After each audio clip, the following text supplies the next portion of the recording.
I, 20 female, no longer get along with my brother-in-law, John, 32. He's been with my sister, 34, for 6 years, and it's only recently that our relationship has gone down the drain. For some context, when John was 19, he and his ex-girlfriend, Jane, were having a baby. Unfortunately, the baby girl didn't make it. John and Jane broke up, but they meet up every year on the baby's birthday for lunch.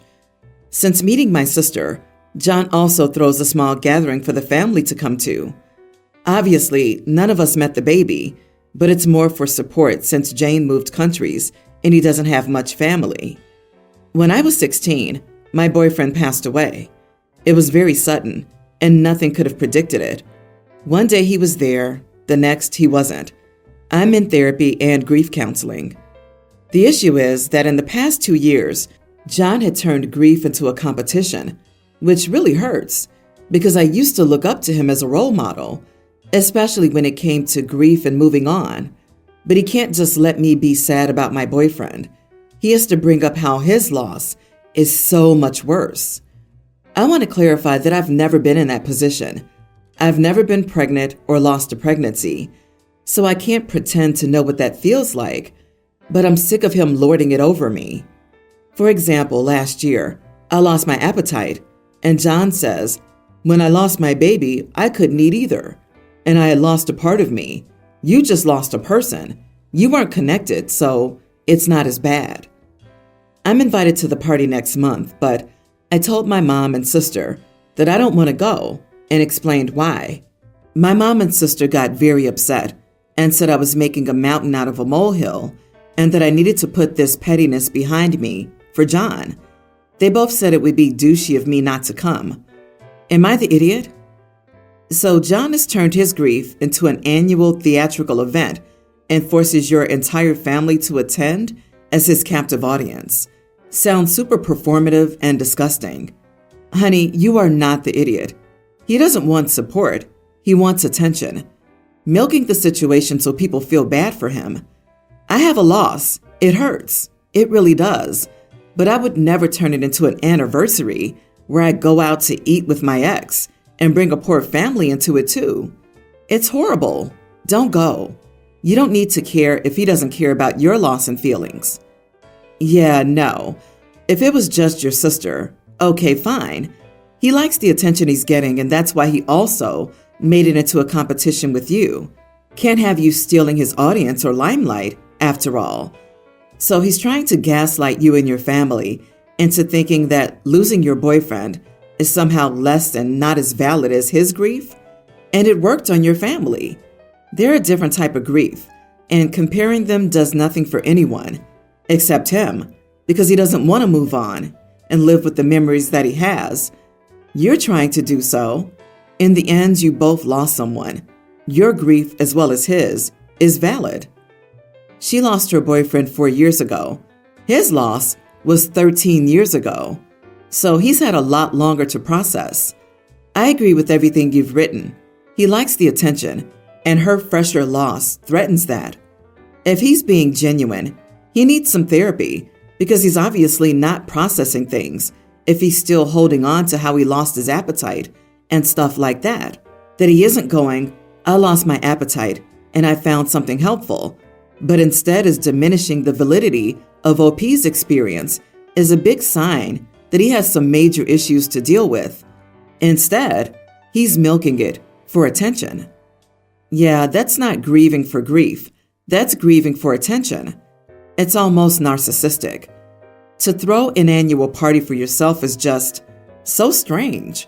I know a lot of people with various losses in life, some devastating, and none of them do this. The most any do publicly is an annual Facebook post or something. I just want to know how close you are with your sister, because if you are close and you choose not to go, that could potentially really hurt your relationship with your sister. And you need to think if it's worth you not going, if that meant your sister could hold a grudge, even if you have a good reason not to attend. Freshman year was my worst year in school. I moved to a new town and was forced to rebuild my life. I had to go through being the new kid and wished I could return to my old home. A week into school, I met a group of girls. Alicia, teen. Cara, Lori, and Amber, teen. We had the same lunch period and spent time getting to know each other, and I thought I was officially part of the team.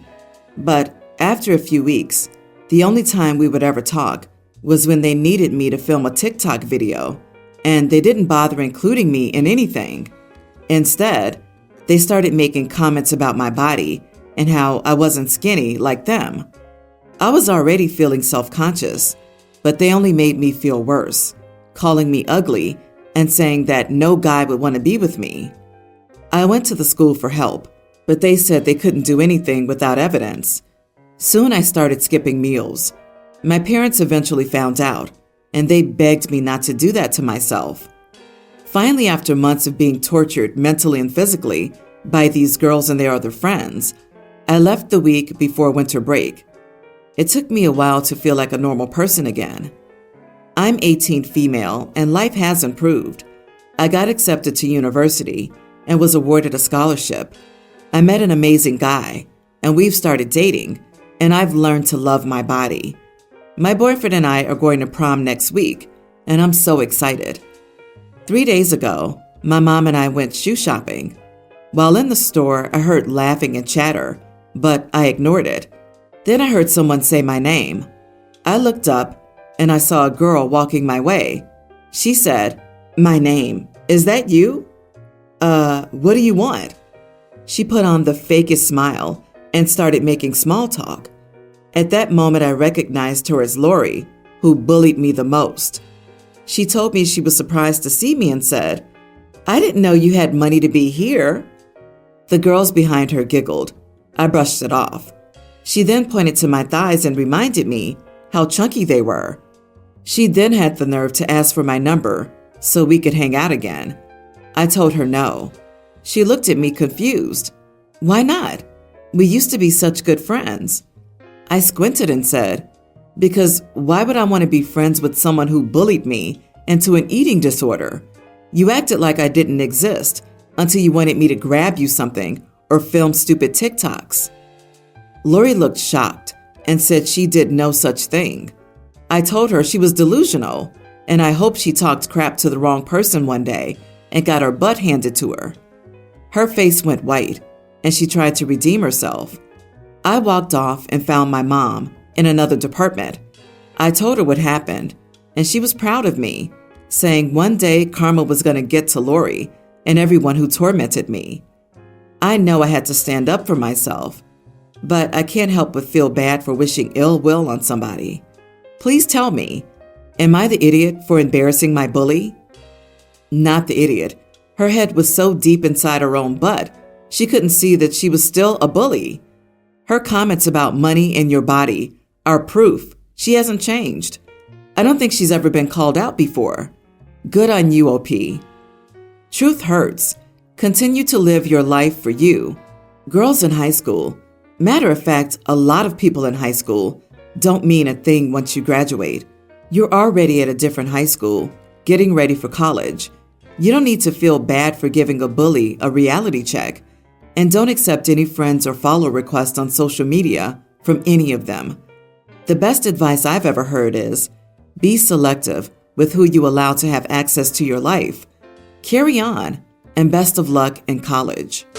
My 25 female best friend, Mark, 25 male, is getting married to his fiancée, Natalie, 25 female, in August. Natalie asked me to be her bridesmaid 2 months ago, and I gracefully accepted. Although I was kind of bothered that Mark didn't ask me to be a groomswoman, but I didn't voice it to them because I didn't want Natalie to get mad at me. Anyway, the past few weeks, we've been going bridesmaid dress and shoe shopping until the bride finds something she likes for us. She said we could pick the dress style as long as it's long and in lilac color.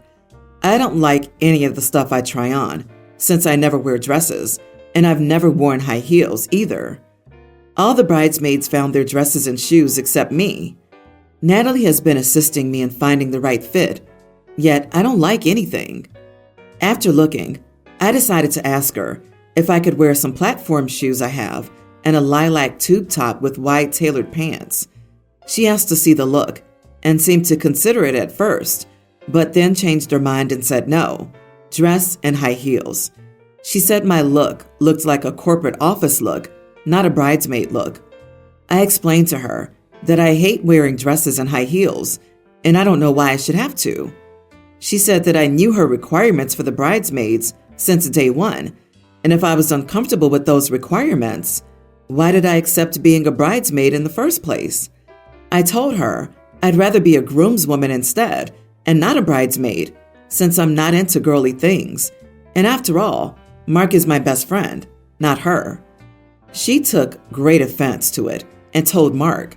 Mark got into an argument with me and said that I owed Natalie an apology and how they're not doing groomswomen, and he tried to convince Natalie to take me as a bridesmaid to feel included, yet I insulted Natalie with my words and behavior. Am I the idiot?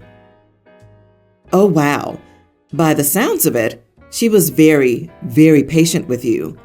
Do you realize that this isn't about you? She's letting you pick and choose a dress, and you couldn't suck it up, Buttercup? You are the idiot.